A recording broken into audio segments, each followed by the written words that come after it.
To, dito na tayo sa yard. Mga brother, kunin lang natin yung ating susi. Susi ng ating mahiwagang sasakyan.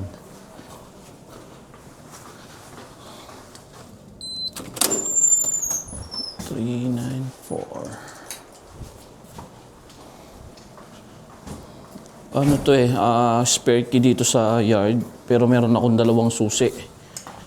Pero gusto ko marami akong susi kasi yung isang susi kinuha ko dun sa sa hood sa loob. Ibabalik ko pa. Let's go. Sunny ngayon dito mga kapatid, pero minus 15. So para na naman nasa freezer, pero okay lang yan. Patapos na yung patapos na yung winter. Hindi na magtatagal yan. Yung mga lamig na yan, peki na yan, hindi nga nakakayanin. Kasi ayan na sunny na palagi dito ngayon.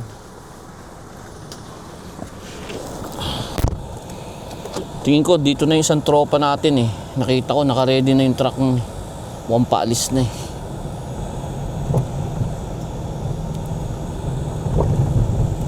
Maganda yung load niya, lumber. Sa akin, pakain na naman ng baka.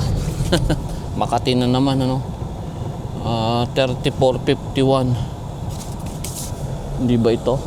34110 to.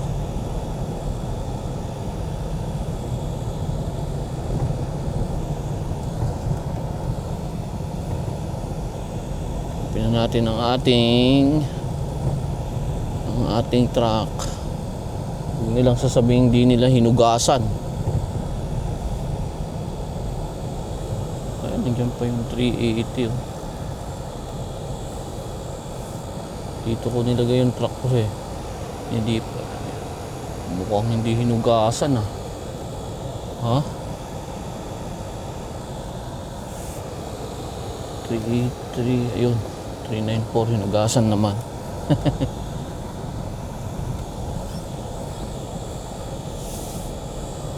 Ayun na si Recto yata yung isang tropa.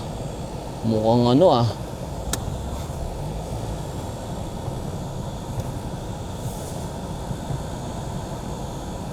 mukhang paalis na sila. Hindi nagbagong truck ni Recto Maganda pa rin Binigay na sa kanya yung 396, yung isang bagong Freightliner. Ayun kung si Recto yan. I think si Recto yan. Tsaka si Vic.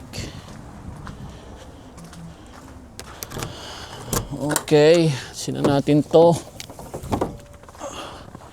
Let's get ready to rumble na tayo mga brother. Yan apak na naman nila yung mga maputik kasi dito sa yard namin. Kaya walang magagawa yan, marami talaga lagi.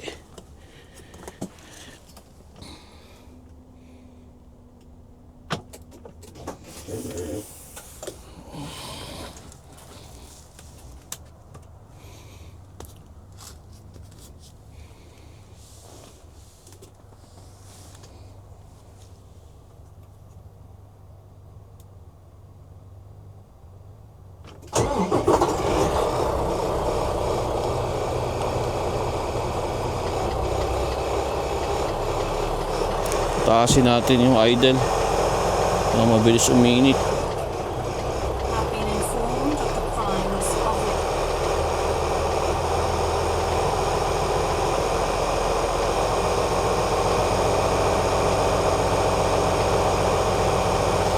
Okay. Natin kung may hangin pa.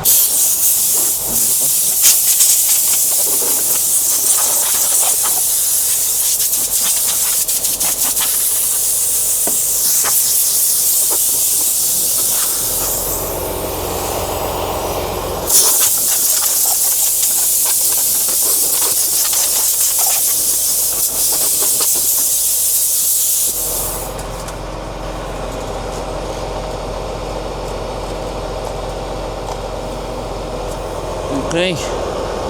Yan lang natin to. I-transfer na natin yung mga gamit natin.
Makakalimutan mo pa yan, nako!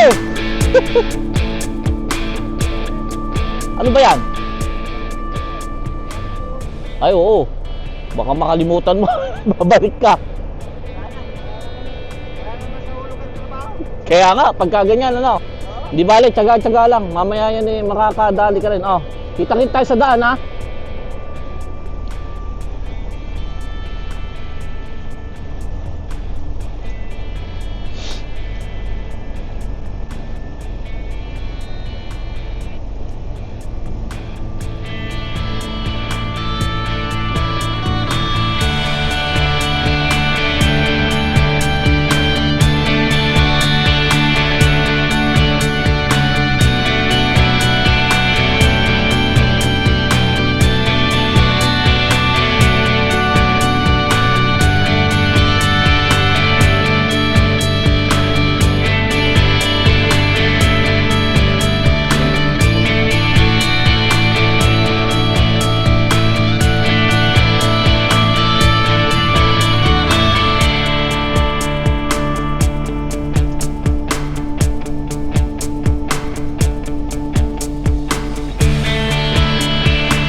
magandang gabi mga kapatid. Time check 7:18 p.m. Current location I-694, heading south, pero liliko na tayo, babalik na tayo sa I-94. Nandito tayo sa St. Paul, St. Paul, Minnesota. If I'm not mistaken, Minnesota pa to, no? Hindi pa Wisconsin. So St. Paul, Minnesota. From I-694, babalik tayo ng I-94, ano? So remember, kapag tatlong digit ang interstate, which is yung sa harapan niya is even, ano, babalik yan doon sa main highway, which is 94. Kaya yung I-694, ibig sabihin parang bypass to, pero babalik din siya sa main interstate, which is the I-94. But for example, naging I-594, no? Halimbawa lang, example ko lang, no? Naging odd number yung nasa harapan nung 94, hindi na babalik yung road na to, or wala nang way na makakabalik ang road na to pabalik sa I-94. Yung I-15, 25, 35, ano, may 65 ba, 75, ano, lahat yan, ano yan, north to south or south to north. At yung ano naman, yung even, meron bang ano, 10? I'm not really sure, no? Let's say 10, 20, 30, 40, 50, 60, 70, 80, ano, yan yung east to west or west to east, ano? And anything in between, as long as it's even, east to west, west to east, yan tatandaan natin, ano? So nandito na tayo sa I-94. So we are heading east, no? Alam ko dahil yung araw, ayun, no, nakikita ko nasa likod ko na. Pero pag nakaharap ako doon, ganun pa rin yun, east to west. So dahil I-94, east to west, but heading west naman. Medyo magulo, no? And malaki ang naitutulong sa akin every time na papasok ako sa isang interstate. Make sure na alam ko na ang odd and even, kapag double digit, kapag odd ang nasa ano, kanan, dapat alam ko even. Kapag tatlong digit, alam ko na yung road na yon. Kapag even, babalik doon sa main interstate kapag even. At kapag odd naman, hindi na siya babalik doon sa main interstate. Yun lang, na-share ko lang mga kapatid, ano. But anyways, I think meron pa tayong 312 kilometers sa ating delivery destination. I don't know kung makakarating tayo doon, ano, 312 kilometers, meron akong 3 hours and 20. So time wise, kaya, no? Kaya ko. Kapag kukumputin ko na takbo is 100 kilometers per hour, ano, kakayanin ko yan na makarating ako dun sa yard kung saan i-deliver ko to, and pwede ako dun magstay tonight. Pero let's see, ano, magpo-fuel ako dito sa Flying J.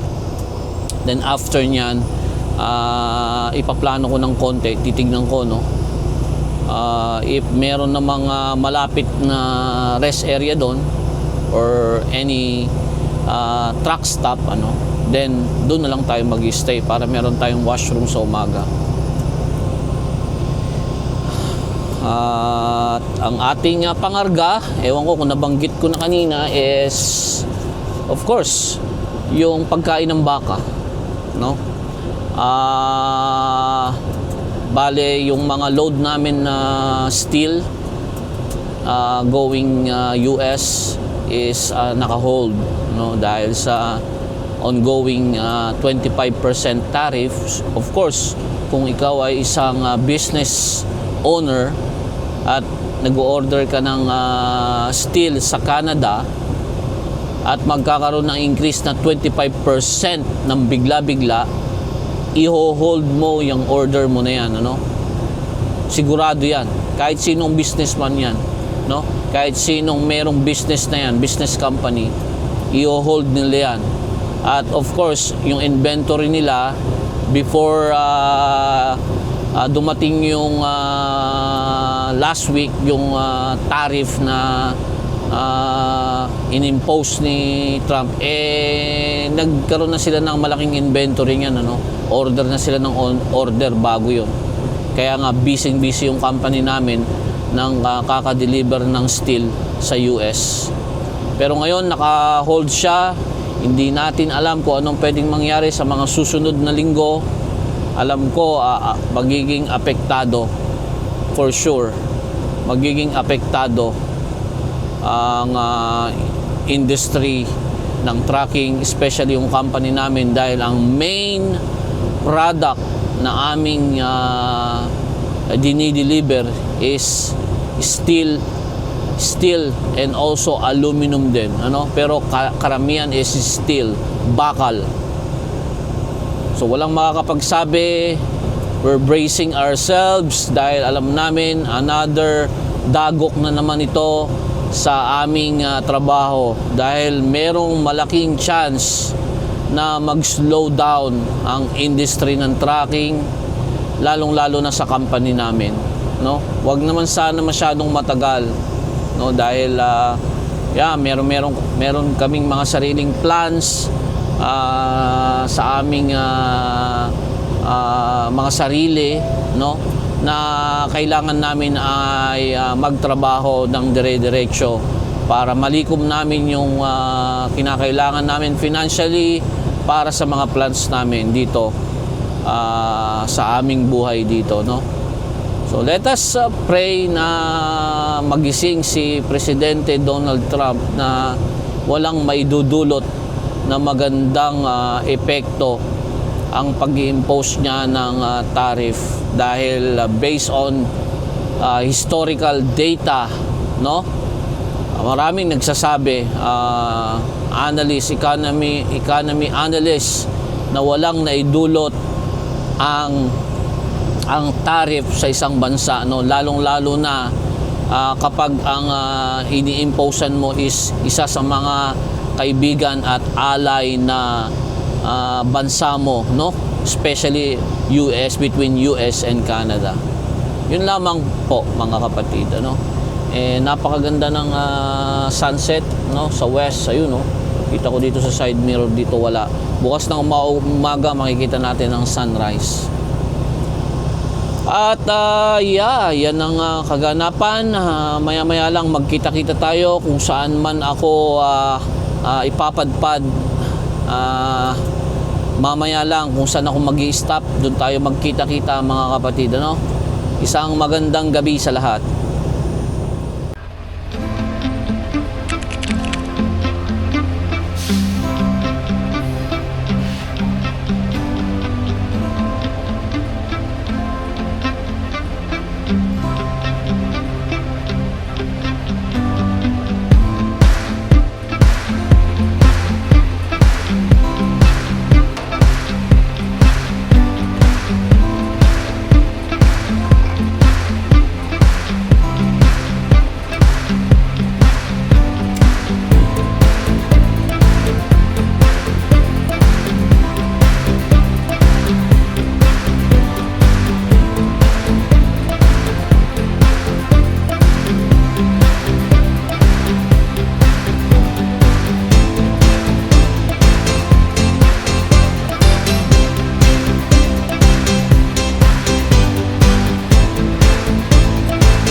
kapatid, dito na tayo sa rest area.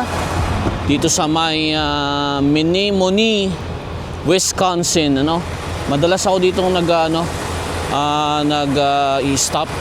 At tapos na rin akong mag-post trip, para makita ko kung meron na problema yung aking tractor trailer, mga ilaw, gulong, preno, So ginagawa din namin yan kapag maganda panahon. Pagka hindi naman, medyo kinabukasan na. Pero requirement, kasi at least ngayon alam mo na kung meron kang problema sa truck kung magpo-post trip ka, But anyways, yun nga, kung makikita nyo rin dyan, ayan mga kapatid, yung isang kasamahan, nandyan siya. At ito yung rest area, maganda rito pagka mainit na yung panahon. Ayan, nakita nyo may mga upuan, pwede kang dyan kumain, pagka may pagkain ka. Pag hindi na ganun malamig, pwede dyan. Ayan, pwede kang maglakad-lakad para gusto mo yun yung mga paa mo, likod mo, So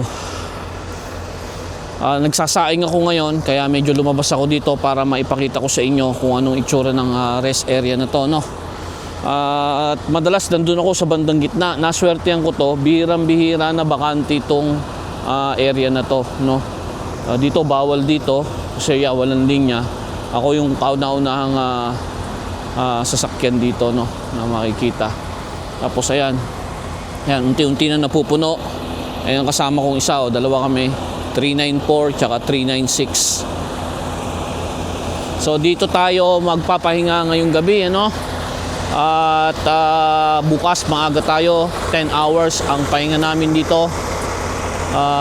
So 8:30 pa lang or 9 na sabihin mo, so 7 mag-start na uli ng biyahe bukas.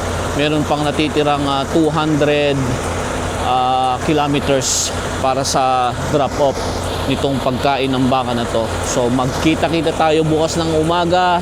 Isang magandang gabi lahat, mga brad, mga kapatid.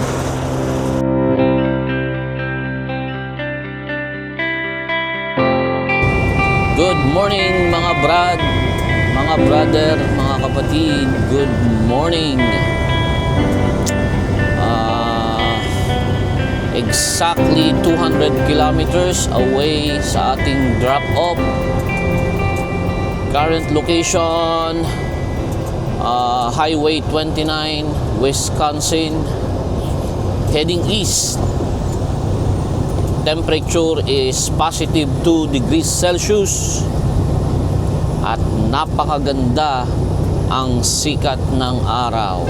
Gustong gusto ko yan ipakita sa inyo mga kapatid, Dahil every time na nakikita ko ang araw, lalong-lalo na yung sunrise at sunset, kumbaga na-energize yung pakiramdam ko, It's like palaging may pag-asa, Every time na nakikita natin ang araw, sikat ng araw sa araw-araw, it's like symbolized na na merong pag-asa sa araw-araw, It's up to us kung mga pinagdadaanan natin na i-handle yon ng maayos para malampasan natin, And of course, yung mga goal natin sa buhay, is kumbaga nare-renew yung ating pagnanais na makamit lahat yung mga goals and dreams natin sa buhay.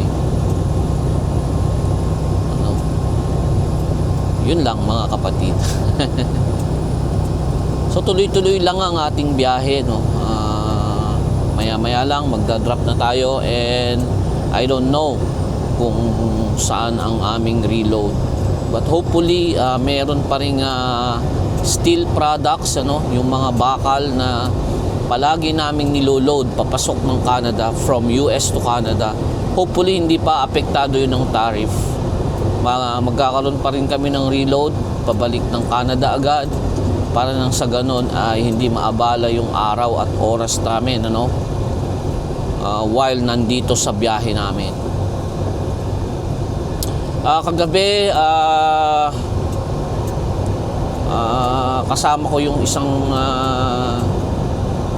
kasamahan nating driver, kabayan nating driver, and then may dumating pang isa, bali 3 kami doon. Hindi ko na nga lang na video yung isa pa nating tropa, shout out kay Recto at kay Vic, kasabay ko sila sa biyahe. Halos parehas yung direksyon namin, dito rin ang daan nila, pero iba-iba yung pagdadrapan namin. At for sure, kung sakaling mabigyan man kami ng load dito sa area na to is maaring 2 or kaming 3 is sa isang pick up location lang, maya-maya lang. So magkikita-kita rin kami.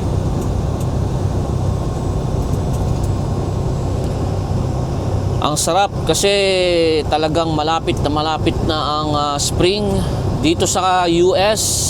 Spring na talaga, kasi kita nyo naman, nagiging luntian na ang kapaligiran, wala nang yelo, pero sa Canada meron tayong mga tropa doon, nakahapon kausap natin na stuck sila sa Dryden, merong ewan kung anong meron doon, may aksidente pala. Nabasa ko kanina lang umaga. And hopefully ngayon nakabalik na sila sa yard, naabala sila ng isang araw na naman, At yung isang tropa natin, kay Raul, merong problema sa truck niya, na derate. So nag-hotel siya dyan sa Cochrane. Ang naabala dyan sa Dryden is si Sherwin, si William, tsaka si Albert. Shout out sa inyo, ingat. Si Albert heading east towards Ontario area, Ingat Brad, super biyang hila-hila niya. So nakakatuwa, 7